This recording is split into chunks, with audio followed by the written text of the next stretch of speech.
Hello, and welcome to today's webinar. Your Legacy, Your Way is a charitable gift annuity right for you and your retirement plan. My name is Pamela Leonard, and I'm the National Executive Lead of Charitable Estate Planning at the American Heart Association. Before we get started today, I'm going to take a couple of minutes to share the tremendous impact that the American Heart Association has had, thanks to many of the donors and volunteers that are with us today. The American Heart Association turned 100 years old last year. With a 100-year-old history, many people recognize the American Heart Association, but as a large organization, the full extent of what the association does is not always known. When the association was founded on June 10, 1924, heart disease was considered a death sentence. There was no treatment and no hope. But the association's founders believed that if we only understood heart disease, treatments would follow, and they were absolutely right. Fast forward to today, and there are not only treatments, but proven ways to lower the risk for heart disease as well as stroke. Over the past 100 years, death from cardiovascular disease have been cut in half, something that we're very proud of. The association has funded 15 Nobel Prize winners, funded more than $5.9 billion in research, and we train about 20 million people annually in CPR. These are just a few of the association's accomplishments over the past 100 years, made possible by the more than 32 million donors, supporters, and volunteers. And there's no letting up in the next 100 years.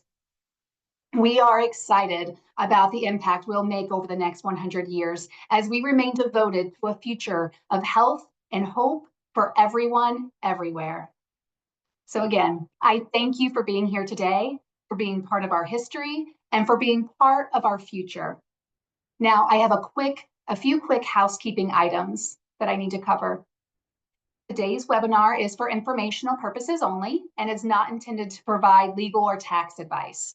Please be sure to consult with a financial advisor or attorney about your personal specific situation.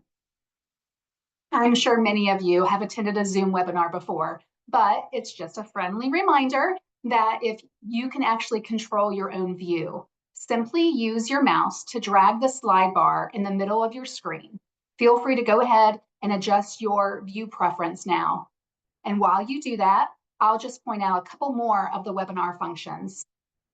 Although we can't see or hear you, we do want to hear from you. If you have questions during the presentation, please use the Q&A function that's on your screen. We'll answer your questions as time permits.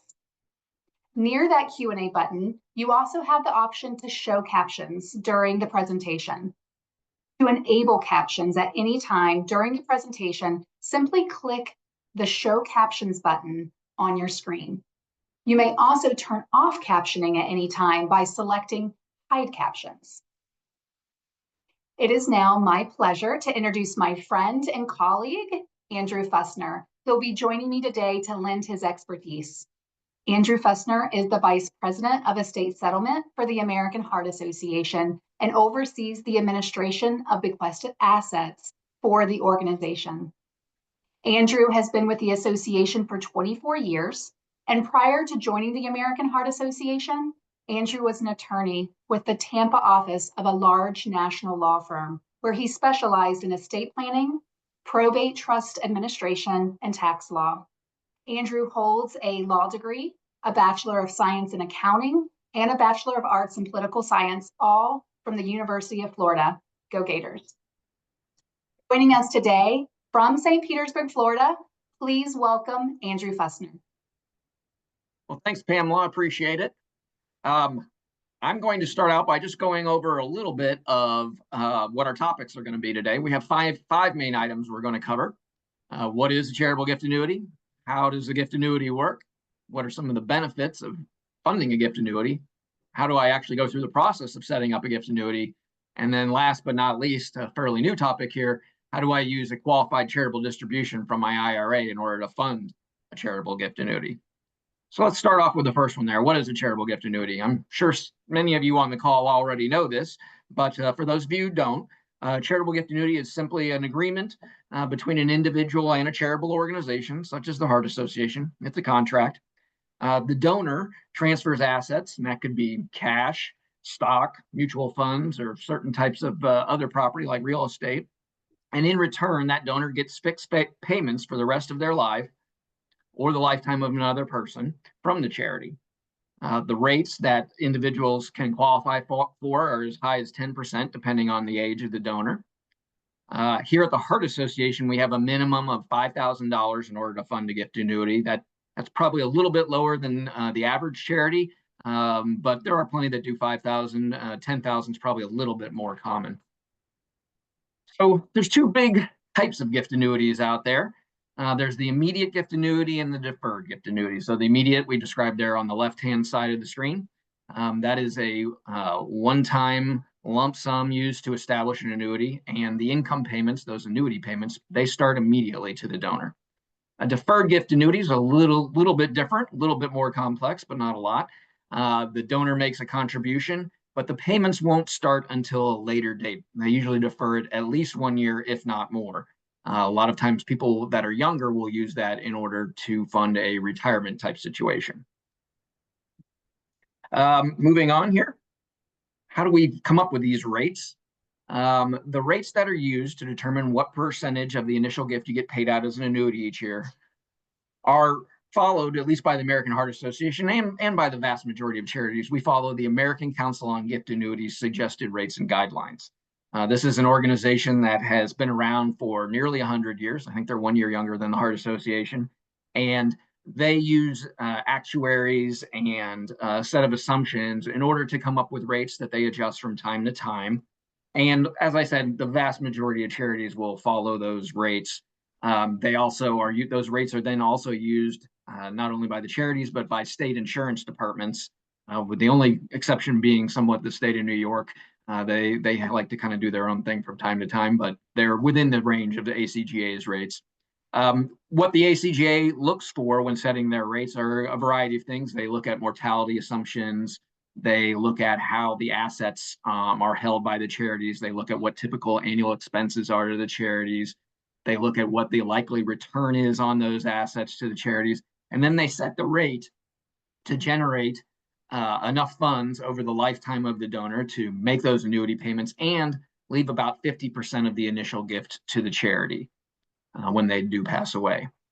So again, the key factor though for individuals is what is your age? That's what determines your rate at any particular time. And with a deferred gift annuity, it's not only your age, but also how long you're deferring. So let's talk about current rates right now. So you'll see up on your screen two examples of rates depending on the type of annuity. These are rates as of March 2025. Immediate annuity rates. So if you are 70 years old and you fund a gift annuity that starts payments immediately, you'll be entitled to a 6.3% rate. And this is, again, just for a single life annuity, not a two life annuity. Those go all the way up to 10.1% at age 90 and above. There's a whole gradation of rates in between the ones that are displayed here, but 10.1% is about the highest. So even if you're 105 and do a gift annuity, you're still going to get 10.1%. On the right-hand side of your screen are deferred gift annuity rates for a person who's 55 when he or she funds the annuity, and then picks the various payout age here. So if they defer it for 5 years and start taking payments when they're 60, that rate's 6.7%.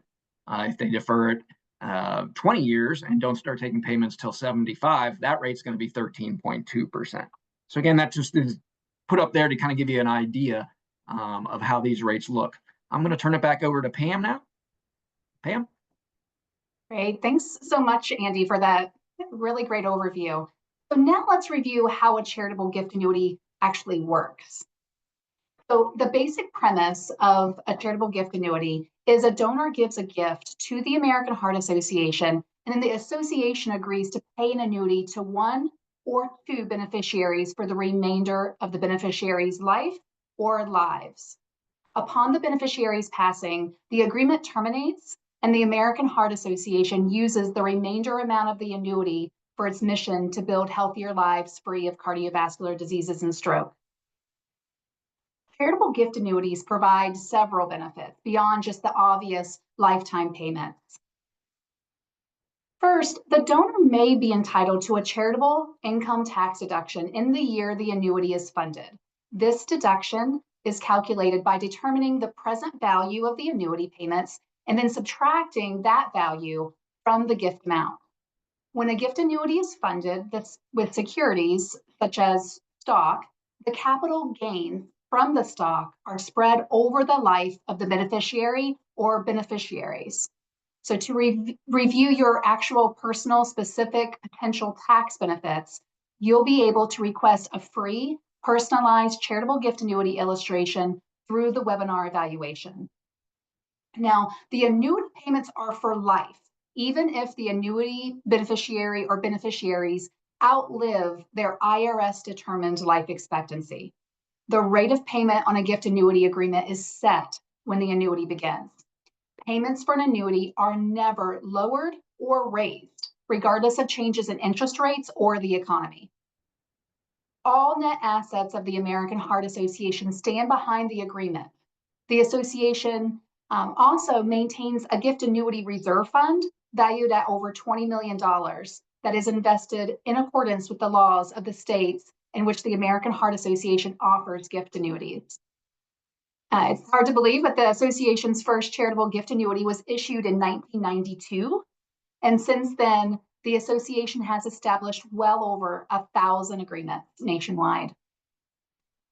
During the beneficiary's IRS-determined life expectancy, the beneficiary may receive some of the annuity payments as tax-free income, a wonderful benefit that our donors love.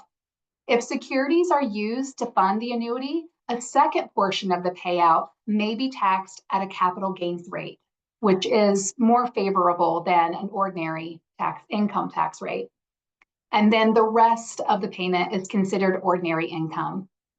Last, but certainly not least, you have the satisfaction of making a gift benefiting you now and supporting the mission of the American Heart Association later. The association funds more cardiovascular disease and research-related research than any U.S. organization outside the U.S. government. So now let's review the steps involved in setting up an annuity. Step 1, request that personal illustration I just mentioned. A personal illustration will provide you with all the benefit details that you are eligible to receive if you decide to fund a charitable gift annuity with the American Heart Association. An illustration request does not in any way obligate you to establish a gift annuity. Once you receive your personal illustration, an American Heart Association representative like me It's also available to walk you through the details and answer any questions that you may have regarding anything that's in the illustration. We're also there if you want to see multiple illustrations. So maybe you want to see one at 5,000 and another one at 10,000. We can produce as many illustrations as you would like to review. You'll be able to request a free personalized charitable gift annuity illustration through the webinar evaluation that will be emailed to you today. Now on to step two. Step two, you actually complete and submit a charitable gift annuity application. All personal illustrations are accompanied by a disclosure statement and an annuity application. The disclosure statement contains basic information on the American Heart Association's charitable gift annuity program and is required to be provided to all prospective gift annuity donors. The annuity application is a short one-page form that allows the donor to identify the terms and conditions under which the charitable gift annuity will be created. Questions on the application include things like information on the donor, like address and birth date, a description of the property that will be used to fund the annuity. And this would be something like the check amount or a number and name of the shares of the stock that would be used to that they intend to transfer. And the annuity type, which would be immediate or deferred, which Andy just alluded to, or one life or two life. Then we're on to step three. So transferring the funding identified on the charitable gift annuity application to the American Heart Association. Cash and appreciated securities, like stock, are the most common assets used for funding a charitable gift annuity. For cash, this would most likely be a simple check. When using appreciated securities, it is important to transfer the stock directly to the American Heart Association. When appreciated stock is used to fund an annuity, there are no upfront capital gains taxes due. Only a portion of your capital gains will be reportable, and the tax will be spread out over your annuity payments. If the appreciated stock is sold by the donor and the proceeds transferred to the association as cash to fund the annuity, this benefit will actually be forfeited. So it's really important that stock get transferred directly to the association. And finally, step four, sign and return the charitable gift annuity contract. Once the American Heart Association receives your completed and signed annuity application and the transferred property, again, most likely cash or appreciated securities, a contract will be created by the association. The contract will be given to you for your review and your signature. The charitable gift annuity contract is usually a simple 2 pages and easy to understand. It outlines all the terms and conditions of the annuity.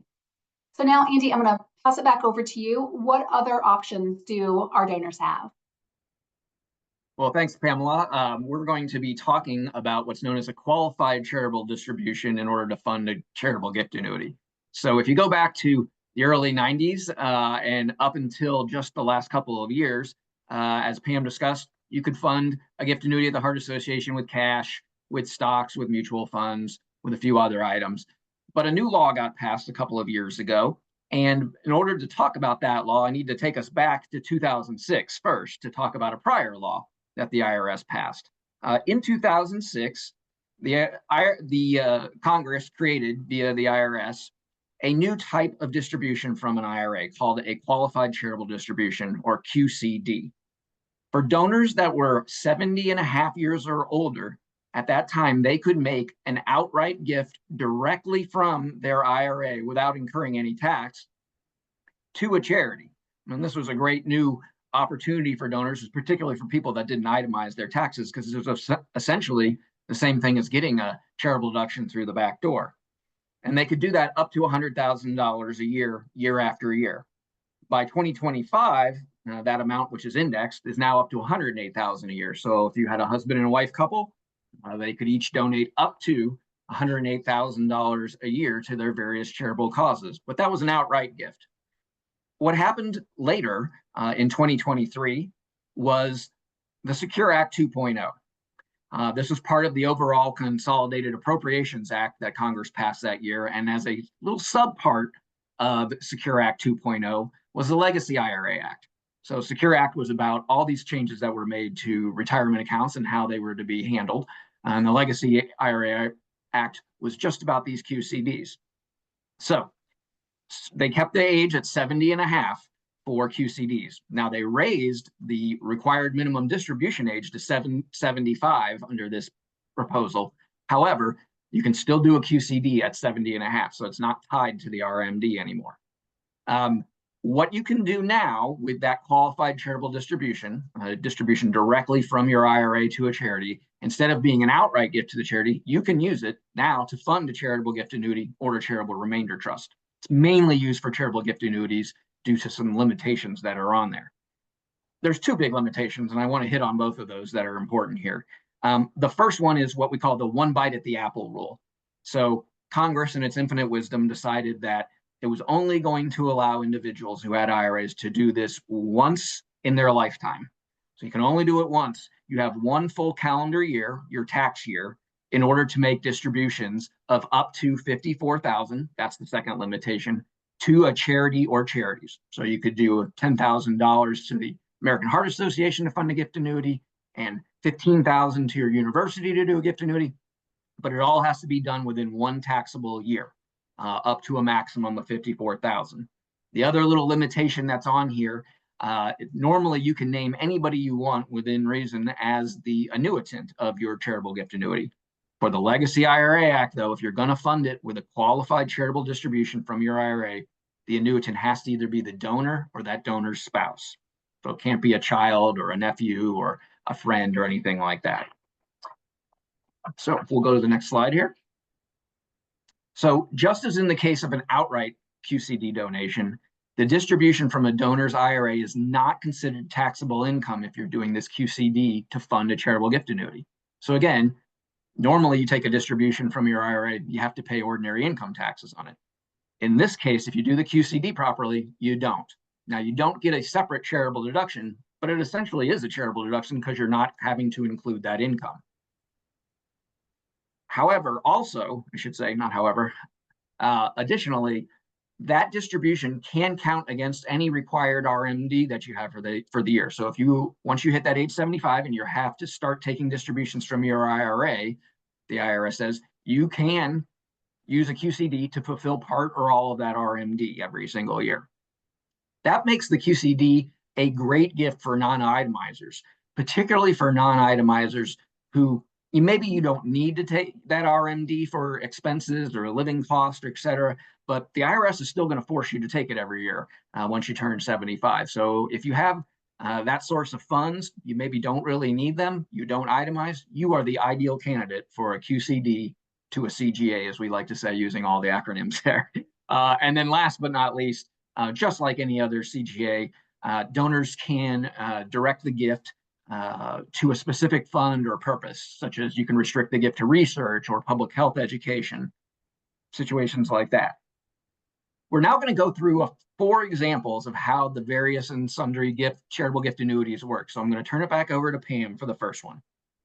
Right. Well, a QCD sounds like a great option for a lot of our donors that are over 70 and a half. Thanks for going over that. Okay, so on to our first example. We're going to review an immediate one-life charitable gift annuity. This illustration is for Susan. You can see her beautiful picture there in the corner. Susan is 79 years old and would like to fund a $20,000 charitable gift annuity with the American Heart Association. Based on Susan's age, she is eligible for a 7.8% payout rate.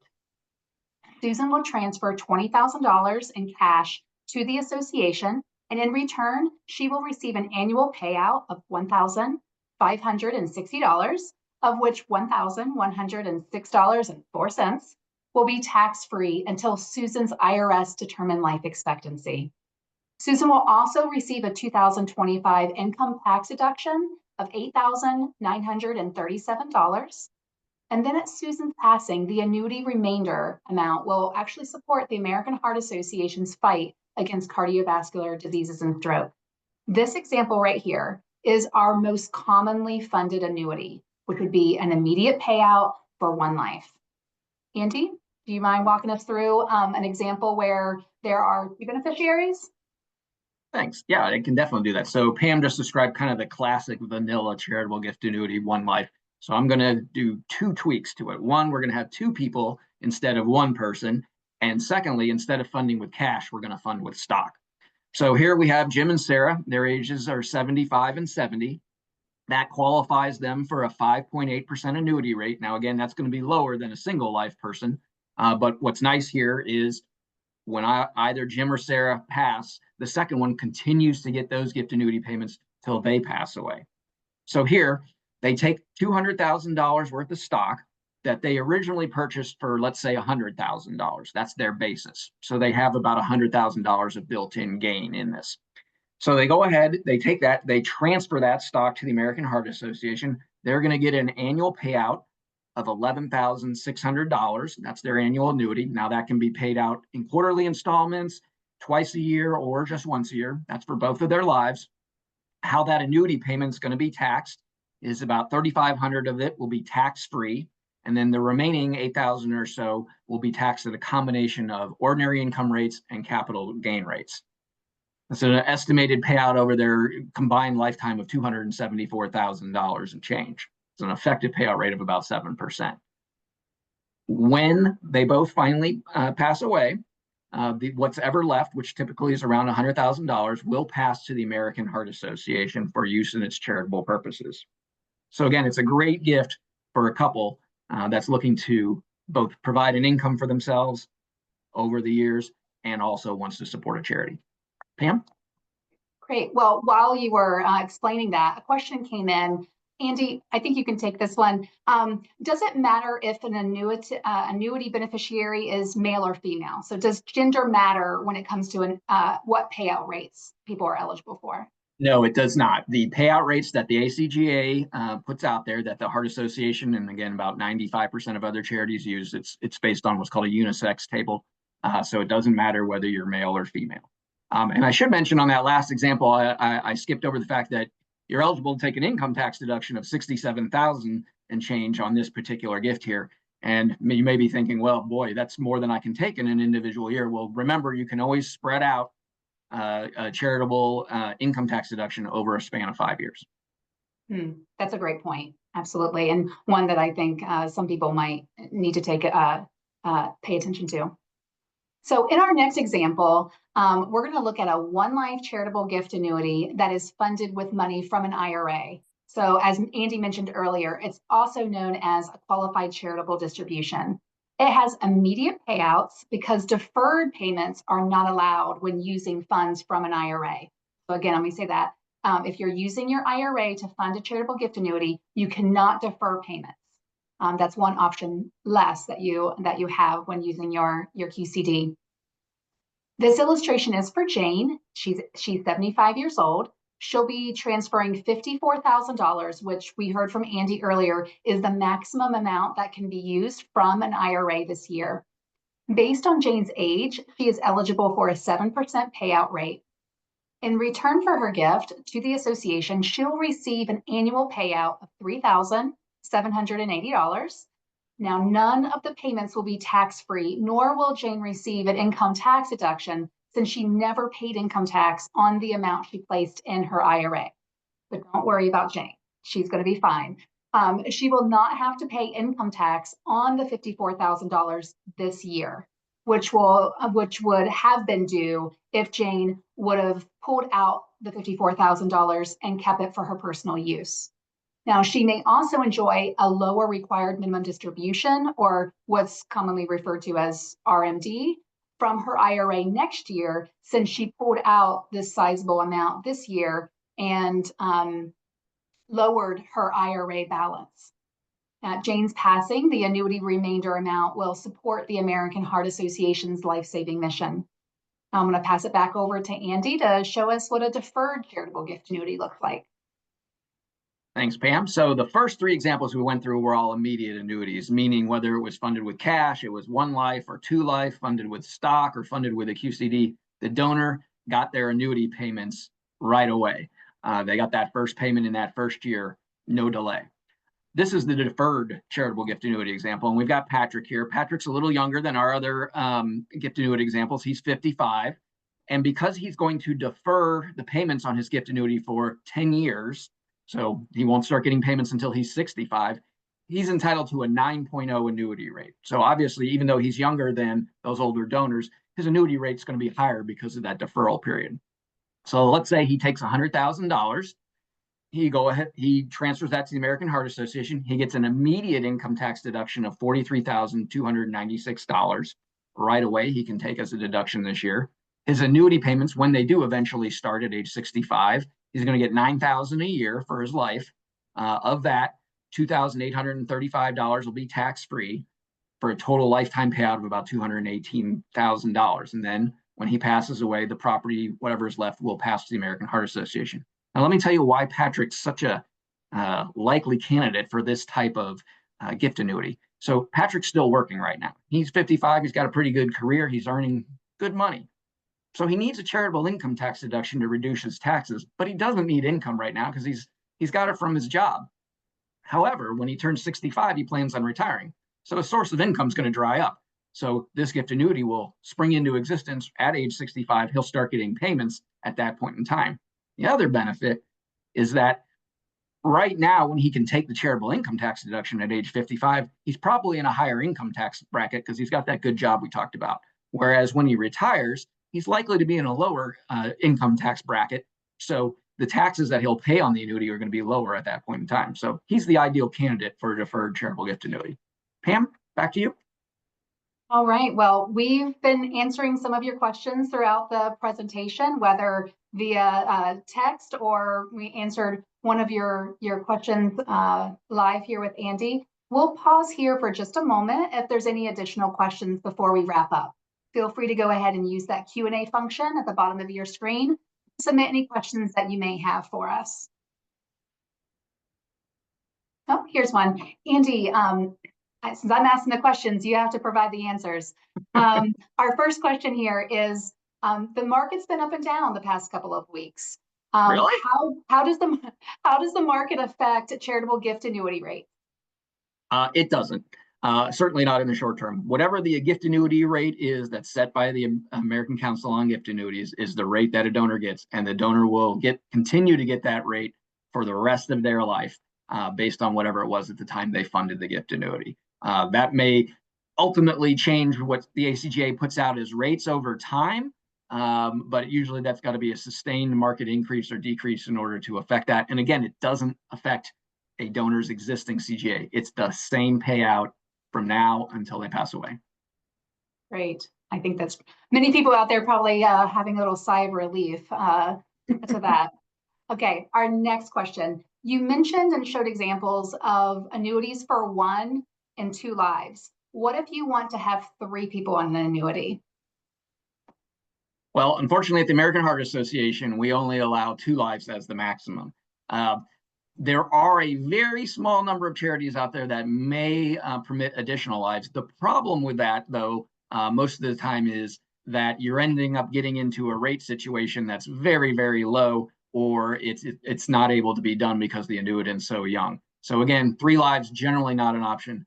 2 lives, definitely an option. And like I said before, it doesn't have to be your spouse unless you're funding with a QCD. So it could be for yourself and then for a child, or it could be for yourself and a friend.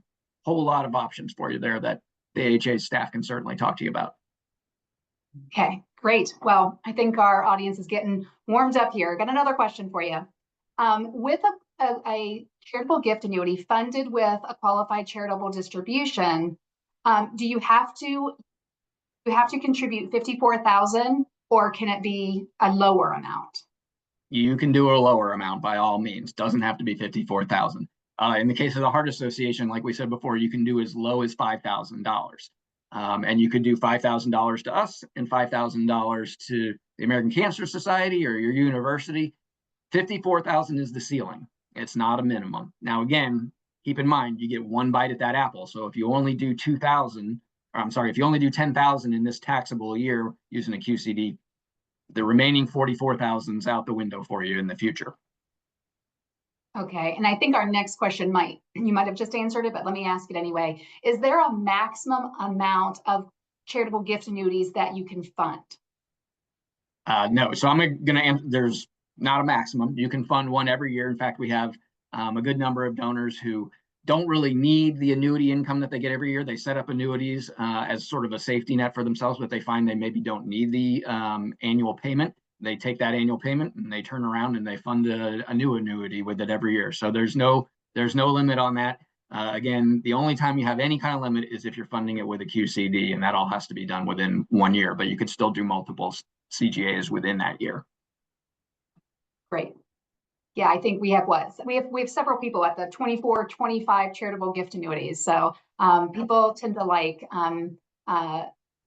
continuing to come back and fund more annuities to get those higher payments. Yeah, and one thing that we didn't say but I should probably point out is the vast majority of our annuitants have their annuity payments direct deposited into their bank accounts. You don't have to get a check, although if you like going to the mailbox and getting a check, we will still mail it out to you. And every year, we will send out a 1099 to tell you how those annuity payments are taxed. So you don't have to figure out what part of it is tax-free income, which part's capital gains, and which part's ordinary income. You get a nice 1099 that most people are familiar with that categorizes each of those. Yeah, so we do all the bookkeeping for you. All we right. don't file your tax return, though, unfortunately. there is a line there, right? Okay, well, that's all the time that we have. If we didn't get to your question, someone from our team will follow up with you directly. If you haven't already received your complimentary materials, it's not too late. You can request the Gifts That Give Back and Smart Giving from your IRA brochures and our charitable gift annuity overviews by visiting www.heart.org/plan. Here, you can also request a personalized illustration from one of our dedicated charitable estate planning advisors. We'll include links to access these valuable resources in a follow-up email, so make sure that you keep an eye out for that email. On behalf of the American Heart Association, thank you again for joining us today. I especially want to thank Andy for sharing his insight. We encourage you to contact us anytime if you have questions. We have staff throughout the country that are here to support you. Email us at plangiving@heart.org or visit our website, heart.org/plangiving, to find a dedicated advisor in your area. Lastly, as we conclude for today, please provide our team with your feedback on today's presentation by completing our short survey. The survey will pop up in your browser immediately following the webinar. Thank you again for joining us and have a great rest of the day.